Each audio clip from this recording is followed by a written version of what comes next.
분명 누구보다 성실히 살아가고 있는데도 이상하게도 돈은 늘 손에 쥐어지지 않고 번번이 내 곁을 스쳐 지나가는 경험을 하게 됩니다. 그럴 때면 마치 내 손바닥 어딘가에 보이지 않는 작은 구멍이라도 난 듯한 기분이 듭니다. 분명 꽉 쥐고 있었다고 생각했는데 어느새 흘러나가 사라져버린 재물을 바라볼 때면 허무함과 함께 알 수 없는 두려움이 밀려옵니다. 주위를 둘러보면 비슷한 환경에서 시작했거나 때로는 나보다 더 게으르던 사람조차 어느새 풍요를 이루고 편안한 삶을 누리고 있는 모습을 봅니다. 그 모습을 바라보며 나는 왜 이럴까? 무엇이 이렇게 나를 자꾸만 막고 있는 걸까? 스스로를 탓하며 마음속에서 묵직한 한숨을 내쉬게 됩니다. 그 답답함과 억울함이 때로는 스스로를 초라하게 만들고 삶의 의욕마저 잃게 할 때도 있습니다. 내가 정말 무언가 크게 잘못 살아온 것은 아닌지, 나는 과연 복이 없는 사람은 아닌지 수없이 되묻게 됩니다. 하지만 부처님께서는 이러한 삶의 수수께끼 같은 상황에 대해 이미 오래전부터 분명하게 말씀해 주셨습니다. 겉으로 보이는 노력만으로는 도무지 설명되지 않는 이 현실의 이면에는 우리가 알지 못하는 업이라는 인연이 숨어 있기 때문입니다. 오늘은 그 업이 어떻게 우리의 재물을 흘려보내고 복이 내 곁에 머무르지 못하게 만드는지를 부처님의 가르침을 통해 함께 살펴보고자 합니다. 이 이야기를 끝까지 함께 들으며 당신 마음속에도 조용히 작은 등불 하나가 켜지기를 바랍니다. 시기심이라는 보이지 않는 업. 먼 옛날 한 청년이 있었습니다. 그 청년은 어릴 적부터 무척 부지런하고 성실하여 주변 사람들로부터 칭찬을 받으며 살아왔습니다. 그런데도 이상하게 그의 손에는 돈이 좀처럼 모이지 않았습니다.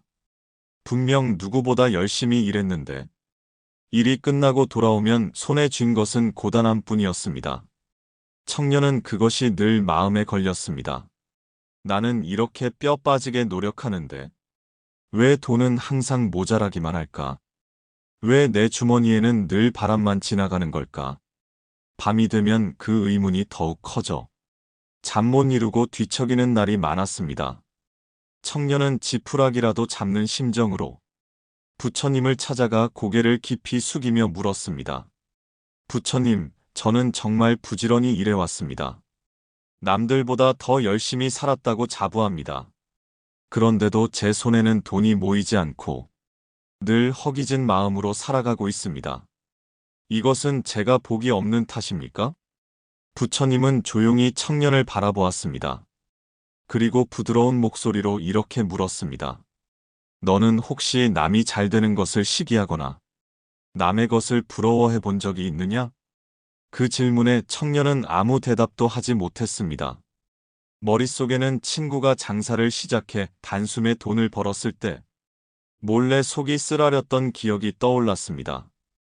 이웃이 새 집을 지었다고 자랑했을 때 겉으로는 축하를 건넸지만 마음속에서는 묘한 질투가 피어올랐던 순간도 있었습니다.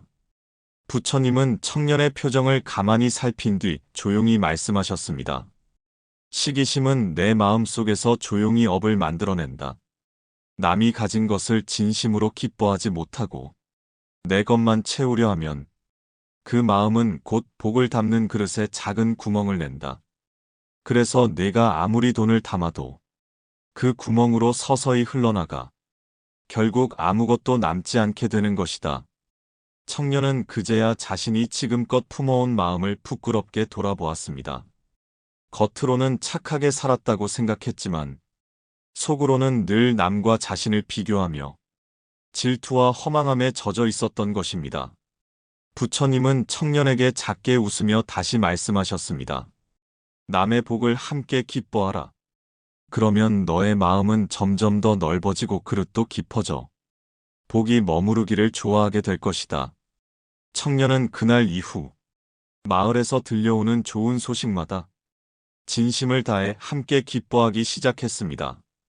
그러자 신기하게도 이전과 달리 조금씩 일이 풀리기 시작했고 그 마음이 편안해지니 주변 사람들도 청년에게 호의를 베풀기 시작했습니다.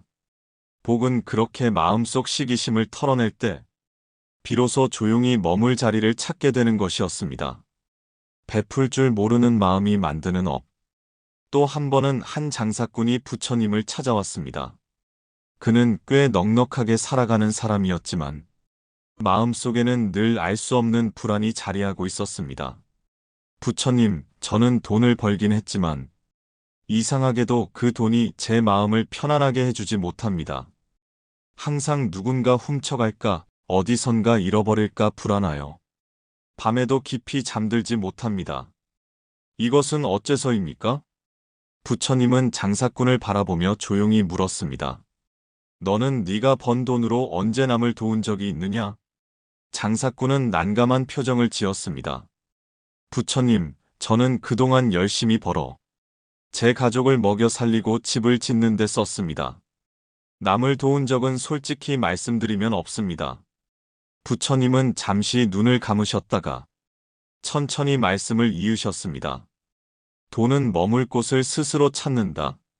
그 돈을 모으는 사람의 마음이 남을 향해 열려 있고 함께 나누려는 뜻이 있을 때 그 재물은 기꺼이 그 사람 곁에 머무른다. 하지만 그 마음이 닫혀 있어 오로지 자기 것만 지키려 한다면 돈은 언젠가 그 사람을 떠나 더 넓게 흐를 수 있는 곳으로 흘러가 버린다. 장사꾼은 그제야 자신이 그동안 단 한 번도 가진 것을 나누려 하지 않았다는 사실을 깨달았습니다. 늘 돈이 빠져나갈까봐 움켜쥐고 살았기에 오히려 돈도 그 소나기를 벗어나고 싶어 했던 것입니다. 부처님은 부드러운 목소리로 덧붙였습니다. 작은 것이라도 좋다. 내가 가진 것을 조금씩 나누어 보아라. 그때 너의 마음속의 두려움은 사라지고 그 빈자리에 감사와 기쁨이 채워질 것이다. 그러면 돈은 두려움이 아닌 기쁨을 따라 너에게 다시 돌아오게 될 것이다. 그날 이후 장사꾼은 장터에서 어린아이에게 과일을 하나 더 쥐어주기도 하고 마을 잔치에 작은 보시를 하며 살았습니다. 그러자 놀랍게도 그가 그토록 불안해하던 마음이 차츰 가라앉았고 이상하게도 장사도 더욱 잘 되기 시작했습니다. 돈은 결국 두려움으로 움켜쥘 때가 아니라 기쁨으로 나눌 때 더 깊이 우리 곁에 머물게 되는 것이었습니다. 업은 돌처럼 굳어 있는 것이 아닙니다. 부처님께서는 사람들이 업에 대해 물어올 때마다 자주 이런 말씀을 하셨습니다. 업은 돌처럼 굳어 있는 것이 아니다. 물과 같아서 어떤 그릇에 담느냐에 따라 형태도 맛도 달라진다. 이 말을 듣고 있던 한 제자가 궁금한 듯 손을 모아 물었습니다. 부처님, 그렇다면 저희가 지금 짊어지고 살아가는 업도 바꿀 수 있다는 말씀이십니까? 부처님은 조용히 미소 지으며 제자의 눈을 바라보았습니다. 그렇다. 너희가 짓는 마음과 행위가 그 업의 물기를 바꾸게 된다. 같은 업이라도 마음이 탐욕과 시기, 두려움으로 가득 차 있다면 그 업은 복이 아닌 장애가 되어 내 길을 가로막게 될 것이다. 하지만 그 마음을 조금씩 깨끗이 씻어 남을 위해 기도하고 기꺼이 나누고 축복할 줄 아는 사람은 그 업이 점차 녹아내려 오히려 복이 되어 내 발걸음을 밝혀주게 될 것이다. 제자는 그 말을 듣고 한참을 아무 말 없이 고개를 떨군 채 가만히 숨을 골랐습니다. 그러다가 마침내 얼굴을 들고 부처님께 조용히 말씀드렸습니다. 저는 이제까지 업이란 바꿀 수 없는 운명이라 생각했습니다. 그래서 더욱 불안했고 남들이 잘 되는 것을 볼 때마다 제 삶은 더 작고 초라해 보였습니다. 하지만 이제 알겠습니다. 업도 결국 제가 어떻게 마음을 쓰느냐에 따라 새 길을 찾게 된다는 것을 말입니다. 부처님은 다정히 고개를 끄덕였습니다. 너는 오늘 그 깨달음을 얻었으니 이미 새로운 물길 하나를 낸 셈이다. 앞으로 더 많이 웃고 더 많이 축복하며 살아가거라. 그러면 업은 너를 괴롭히는 족쇄가 아니라 도리어 너를 더 좋은 길로 인도하는 발판이 될 것이다. 복이 다시 머무르는 순간, 시간이 흘러 부처님의 가르침을 따라 마음을 조금씩 고쳐간 사람들의 삶에는 서서히 변화가 찾아왔습니다. 남의 것을 시기하지 않고 기꺼이 함께 기뻐하며 작은 것이라도 나누는 습관이 그들의 얼굴에 조금씩 밝은 빛을 머금게 했습니다. 어느 날 부처님 곁을 떠났던 한 청년이 다시 부처님을 찾아왔습니다. 그는 한층 차분해진 표정으로 부처님 앞에 조용히 무릎을 꿇었습니다. 부처님, 제가 처음 이곳에 왔을 때는 왜 제 손에 돈이 모이지 않느냐고 속상해하며 울먹이기만 했습니다. 그런데 부처님 말씀대로 남이 잘 되는 것을 함께 기뻐하고 제가 가진 것을 조금씩 나누어 보니 신기하게도 마음이 먼저 편안해졌습니다. 그리고 그 마음이 편해지니 이상하게 사람들도 저를 더 좋아하고 일도 조금씩 풀리기 시작했습니다. 이것이 복이 다시 저에게 머무르는 순간입니까? 부처님은 그 청년을 보며 조용히 웃음을 지으셨습니다. 그것이 바로 복이 돌아오는 순간이다.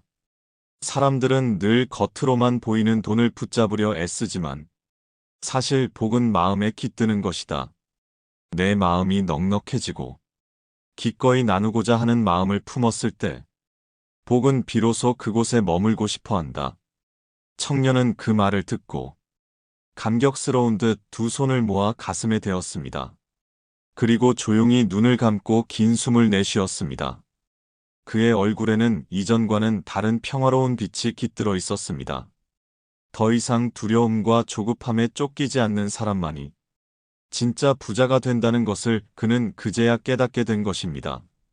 당신 마음에 복이 머물게 하는 길. 부처님께서는 마지막으로 이렇게 말씀하셨습니다. 사람들은 재물이 자신을 구원해 줄 것이라 믿지만 사실 재물은 마음이 머무는 그릇과 같아서 마음이 좁으면 금세 넘쳐 흘러 사라지고 마음이 넉넉하면 가만히 그곳에 머물러 조용히 주인을 지켜준다. 그러니 돈을 붙잡으려 하지 말고 마음을 먼저 닦아라. 시기심을 걷어내고 두려움과 탐욕을 놓아라. 그 마음에 감사와 기쁨을 채워라. 그러면 복은 스스로 너를 찾아와 머무를 것이다. 그 말을 들은 사람들은 하나같이 깊이 고개를 숙였습니다. 그리고 자신이 지녀온 마음을 조용히 들여다보았습니다. 남과 비교하며 초조했던 마음, 잃을까 두려워 움켜쥐기만 했던 마음, 나만을 채우려 했던 그 마음을 천천히 내려놓기 시작했습니다. 그때서야 그들의 얼굴에는 그 어떤 재물보다 값진 평화가 깃들었습니다. 복은 결코 억지로 붙잡아 둘 수 있는 것이 아니었습니다. 그저 마음이 준비되었을 때 조용히 머물러주는 손님과 같았습니다. 마음을 바꾸면 업도 길을 바꿉니다. 부처님께서는 사람들에게 언제나 이렇게 말씀하셨습니다. 마음이 모든 것을 이끈다. 마음이 깨끗하면 그 마음이 닿는 곳마다 길이 열리고 복이 머문다. 마음이 흐리면 그 마음이 닿는 곳마다 장애가 일어나고 복마저 등을 돌린다. 이 말을 들은 한 사람이 부처님께 조심스레 물었습니다. 부처님, 저 같은 사람도 정말 마음을 바꾸면 지금까지 지어온 업의 길을 바꿀 수 있습니까? 부처님은 고개를 끄덕이며 따뜻한 미소를 지었습니다. 마음이 변하면 그 마음이 지어낸 업도 다른 길을 찾게 된다. 시기하던 마음이 축복으로 바뀌고 두려움에 움켜쥐던 손이 기꺼이 나누는 손이 될 때 그 업은 스스로 복이 되어 너를 다시 찾아오게 된다. 그 사람은 눈시울이 붉어져 손을 모아 가슴에 대었습니다. 그리고 오래도록 조용히 숨을 골랐습니다. 마음을 바꾼다는 것은 결국 지금 이 순간 내가 어떤 생각을 하고 어떤 마음을 품느냐에 달린 일이었습니다. 어쩌면 우리는 크게 다짐할 필요조차 없습니다.